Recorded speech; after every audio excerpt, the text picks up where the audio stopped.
కర్నూలు జిల్లా పోలీసు ఆధ్వర్యంలో cell phone recovery Mela నిర్వహించారు. ఒక నెల వ్యవధిలో 600 ఫోన్లను రికవరీ చేశామని జిల్లా ఎస్పీ విక్రాంత్ పాటిల్ తెలిపారు. కర్నూలు జిల్లాలో పోగొట్టుకున్న ఫోన్లను తమిళనాడు, మహారాష్ట్ర రాష్ట్రాల్లో రికవరీ చేశామని ఎస్పీ తెలిపారు. రికవరీ చేసిన ఫోన్లు 1,20,00,000 రూపాయల విలువ చేస్తాయన్నారు. ఫోన్లు తిరిగి ఇప్పించినందుకు బాధితులు జిల్లా పోలీసులకు ధన్యవాదాలు తెలిపారు.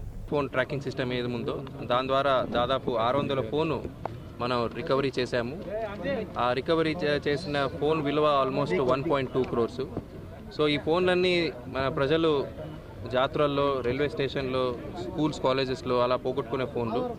సో ఆ పోగొట్టుకున్న ఫోన్ డీటెయిల్స్ మనకి వాళ్ళు ఇచ్చిన తర్వాత మేము అది ట్రాక్ చేసి మహారాష్ట్ర, తమిళనాడు, చెన్నై, సో హైదరాబాదు అలా వేరే వేరే చోట ఎక్కడెక్కడ యాక్టివేట్ అయినాయో అక్కడ నుంచి ఇవన్నీ రికవరీ చేసి ఈరోజు పోగొట్టుకున్న వాళ్ళకి అందజేయడం జరిగింది.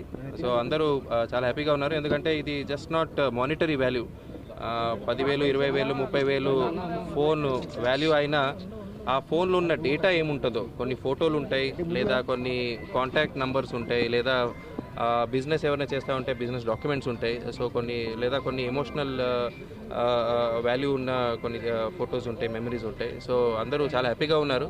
So I congratulate all our team, మన సైబర్ సెల్ డిపార్ట్మెంట్ వాళ్ళు, plus each and every SHO and CI చాలా హార్డ్ వర్క్ చేశారు. సో ఈ ఒక